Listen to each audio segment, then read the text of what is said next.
Hello everyone. Let us start lesson 6 life processes lecture 8. In this lecture I will tell you about holozoic mode of nutrition in human beings. For it we need to learn about human alimentary canal. Human alimentary canal is a tube extending from the mouth to the anus. As you can see in the figure. In figure you can see mouth as well as anus. Both are openings. Let us talk about parts of human alimentary canals in sequence. First part, mouth or buccal cavity. Second, food pipe or esophagus. Third, stomach. Fourth, small intestine. Fifth, large intestine. Sixth, anus. Mouth and anus, as I told you already, both are openings. Mouth means मुंह, food pipe means भोजन नली, stomach means पेट, small intestine छोटी आंत, large intestine बड़ी आंत, anus is an opening एक छेद होता है. Let us talk about mouth. Mouth is an opening which lead to a cavity known as buccal cavity और oral cavity. It has sub parts as you can see in the figure. First sub part, that is teeth. Singular word for teeth is tooth. Second part, that is tongue. Tongue is a muscular organ. Third part, salivary glands. 3 pairs of salivary glands are associated with mouth. Let us talk about function of these parts one by one. इसके लिए हमें पहले mouth के function को समझना होगा. Mouth help to ingest food means यहाँ पर माउथ इंजेशन में हेल्प कर रहा है. जो भी फूड हम इंजेस्ट करते हैं वो कॉम्प्लेक्स नेचर का है और बड़े साइज का है. उसे कॉम्प्लेक्स से सिंपल फॉर्म में कन्वर्ट करना है और बिगर साइज से स्मॉल साइज में कन्वर्ट करना है. Let us talk about how these सब parts are playing their role. Teeth help to crush the food so that bigger size food particles are converted into small size food particles. After that salivary amylase enzyme which is known as starch digesting enzyme help to convert starch which is a complex component into simple component from where that salivary amylase comes in our mouth. That salivary amylase is present in saliva. Saliva जिसे हम हिंदी में लार कहते हैं. That saliva is secreted by salivary glands. As I told you, salivary glands are associated with our mouth and these are in 3 pairs. First, parotid glands. Second, submandibular glands. Third, sublingual glands. These glands are present on right as well as left sides. So we can say that 3 pairs of glands are associated with our mouth. Let us talk about function of tongue. Tongue is a muscular organ which help to mix the food with saliva. जब ये food को saliva के साथ mix कर देता है food becomes soft. इतना soft हो जाता है कि उसे स्वेलो करना निगलना आसान हो जाता है. क्लियर. अब हम बात करते हैं एलिमेंट्री केनाल्स की इनर लाइनिंग पर जो मसल्स प्रेजेंट होती है उनके फंक्शन के. एलिमेंट्री कैनाल की इनर लाइनिंग पर जो मसल्स प्रेजेंट होती है वो कॉन्ट्रैक्ट करती है रिदम में रिदमिकली ताकि फूड को फॉरवर्ड डायरेक्शन में पुश किया जा सके. इस तरह के मूवमेंट्स को हम पेरिस्टैल्टिक मूवमेंट्स और पेरिस्टैल्सिस कहते हैं जैसा कि आप फिगर में देख सकते हैं.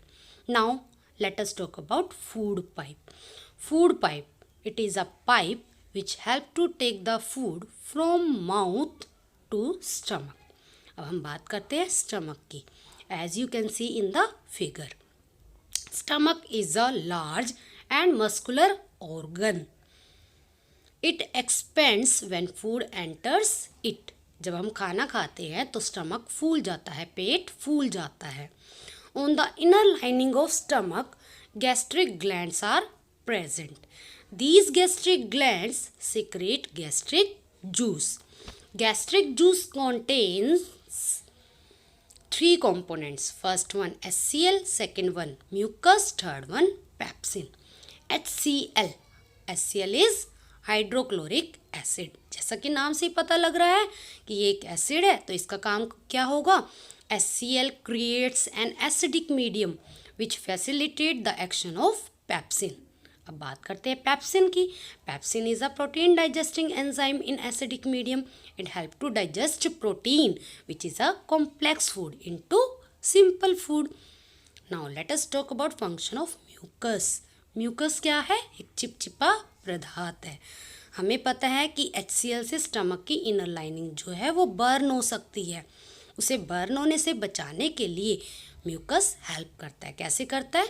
Mucus protects the inner lining of stomach from the action of HCl under normal condition by covering it.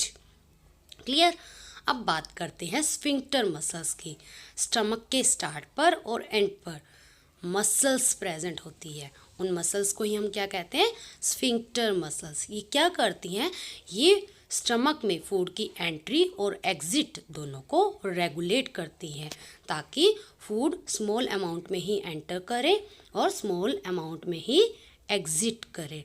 Clear? So, sphincter muscles regulate the entry and exit of the food into or from the stomach. Clear?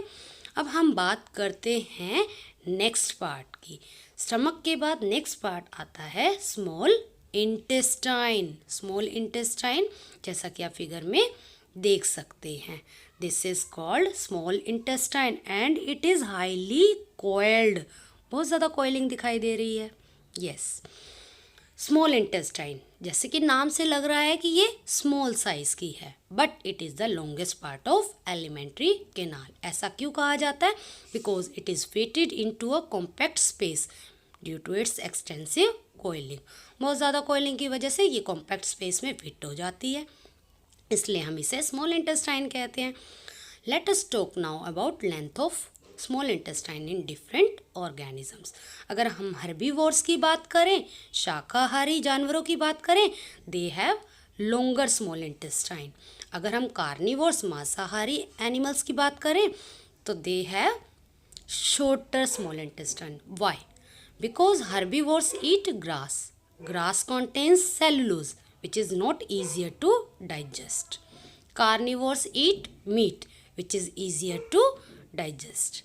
Now is it clear you कि small intestine की length different different animals में different different length की क्यों होती है? Okay, let us move to next topic related to small intestine. अभी तक हमने स्मॉल इंटेस्टाइन की जनरल डिस्कशन की. अब हम बात करते हैं कि ये डाइजेशन में किस तरह से हेल्प करती है. इसके लिए हम कुछ ग्लैंड्स की बात करेंगे. First one gland that is liver. Second one gland that is pancreas. Third one gland which is present on inner lining of small intestine that is intestinal glands. Liver and pancreas, these are glands which are associated with small intestine. What role is played by these glands? We will discuss one by one. सबसे पहले मैं आपको ये बताना चाहूँगी small intestine वो site है जहाँ पर फूड की कंप्लीट डाइजेशन होती है. फूड के सभी कंपोनेंट्स चाहे कार्बोहाइड्रेट हो, प्रोटीन्स या फैट्स, कुछ भी हो, सभी पार्ट्स कंप्लीटली डाइजेस्ट हो जाते हैं. कैसे होते हैं? Let us talk one by one. सबसे पहले हम बात करते हैं लीवर की. Liver secretes a juice known as bile juice. It does not contain any enzyme. That's why it does not help in digestion, but it help in emulsification. What is emulsification? Let us talk. Bile juice में enzyme तो नहीं है, लेकिन इसमें bile salts present होती हैं जो fat के बड़े बड़े ग्लोब्यूल्स को छोटे छोटे ग्लोब्यूल्स में कन्वर्ट कर देते हैं ताकि फैट डाइजेस्टिंग एंजाइम की एफिशिएंसी बढ़ जाए. इसी प्रोसेस को हम इमल्सिफिकेशन कहते हैं और इस तरह से प्रोड्यूस हुए फैट्स को हम इमल्सिफाइड फैट्स कहते हैं. That was all about liver. अब हम बात करते हैं पेंक्रियाज की. Pancreas it secretes pancreatic juice. Pancreatic juice contains two enzymes. First one trypsin, second one lipase. Trypsin that is protein digesting enzyme. Lipase that is emulsified fat digesting enzyme. अब हमने यहाँ पढ़ा प्रोटीन डाइजेस्टिंग एंजाइम का नाम trypsin. इससे पहले हमने protein digesting enzyme का नाम पढ़ा था पेप्सिन। दोनों में बेसिकली क्या डिफरेंस है? ट्रिप्सिन प्रोटीन को डाइजेस्ट करता है इन एल्कलाइन मीडियम, लेकिन पेप्सिन प्रोटीन को डाइजेस्ट करता है इन acidic medium. Clear? Late us talk about intestinal glands. Intestinal glands secrete intestinal juice. Intestinal juice contains all the enzymes, means carbohydrate digesting enzymes, protein digesting enzymes, fat digesting enzymes. Carbohydrates are converted into glucose, proteins are converted into amino acids, and fats are converted into fatty acid and glycerol. In this way, complex food is converted into simple food. तो आपने क्या notice किया यहाँ पर? यहाँ पर आपने notice किया कि फूड की कंप्लीट डाइजेशन हो चुकी है। क्लियर? अब बात करते हैं एब्जॉर्प्शन ऑफ फूड की। फूड डाइजेस्ट होने के बाद एब्जॉर्ब हो जाता है और एब्जॉर्ब होकर ब्लड में चला जाता है, लेकिन किसकी हेल्प से? You can see in the figure with the help of villi. Villi are finger-like projections present on the inner lining of small intestine and large intestine. Clear? अब small intestine की villi का क्या function है? These villi increase surface area for the absorption of food. Clear? And after the absorption of food by villi, food is transported into blood. How? Because villi are richly supplied with blood vessels. After the absorption of food by blood, that food reaches to each and every cell of the body, where it is utilized for different purposes. Now let us talk about next part. Next part is large intestine. As you can see in the figure, on the inner lining of large intestine, villi are present. These villi also help in absorption, but not absorption of food, absorption of water. जो भी food small intestine से large intestine में आता है वो liquid in nature होता है, उसे सॉलिडिफाई करना ज़रूरी होता है, इसलिए उस फूड से वाटर को विलाई क्या कर लेती है? एब्जॉर्ब कर लेती है। So what is the function of villi here? Absorption of water from unabsorbed food. After that, food is converted into solid form. That solid food is removed out from the body with the help of an opening known as anus. Clear? But the exit of this food is regulated again by a bundle of muscles known as anal sphincter, as you have heard already in stomach. Sphincter muscles. Let us talk about glands now. Glands are of three types. First one, exocrine glands. Second one, endocrine glands. Third one, heterocrine glands. Exocrine glands. These glands secrete their juices, pour their juices into their target site with the help of ducts. ये glands क्या करते हैं? अपने juice को, अपने secretion को target तक पहुंचाती हैं। किसकी हेल्प से? डक्ट्स की हेल्प से। इनकी जूस में क्या प्रेजेंट होते हैं? एंजाइम्स प्रेजेंट होते हैं। These enzymes are actually biocatalysts which increase the rate of biochemical reaction. Salivary gland is the example of exocrine gland. Let us talk about endocrine glands. Endocrine glands are also known as ductless glands because they do not have ducts. How they pour their secretion on the target? With the help of blood. ये glands क्या करती हैं? अपनी secretion को पहले blood में pour करती हैं और फिर blood की help से इनकी जो secretion है वो target तक पहुंच जाती है. Their secretion contain hormones. What are hormones? Hormones are the chemicals which help in control and coordination in our body. Thyroid gland is the example of endocrine gland. You will learn about a number of endocrine glands in next chapter. Let us talk about heterocrine glands. These glands behave as exocrine glands as well as endocrine glands. ये वो glands है जो दोनों की तरह behave करती है, exocrine glands की तरह भी और एंडोक्राइन ग्लैंड्स की तरह भी। That's why their secretion contain both enzymes as well as hormones. Enzymes और हॉर्मोन्स में डिफरेंस मैं ऑलरेडी आपसे डिस्कस कर चुकी हूँ। For example pancreas. Let us talk about tooth decay और डेंटल कैरीज नाउ। दांतों का सड़ना, दांतों का गिरना। क्लियर? आपने बचपन में सुना होगा अपनी मम्मी से, मम्मी कहती है चीनी मत खाओ, दांत सड़ जाएंगे, दांत गिर जाएंगे। हाँ, बिल्कुल ठीक है। ये टूथ डिके कैसे होता है? Let us talk about its cause. जब भी हम कोई फूड खाते हैं तो उस फूड के शुगर पार्टिकल हमारे टीथ के सरफेस पर रह जाते हैं और फिर बैक्टीरिया क्या करते हैं, उस शुगर को एसिड में कन्वर्ट कर देते हैं और जो एसिड प्रोड्यूस होता है वो क्या करता है, वो हमारे टीथ के अपर पार्ट्स को, जिन्हें हम कहते हैं इनेमल एंड डेंटाइन, उनको धीरे धीरे सॉफ्ट कर देते हैं, जिसके कारण हमें टूथ डिके हो जाता है, as you can see in the figure. Okay, now let us talk about dental plaque. Dental plaque क्या है?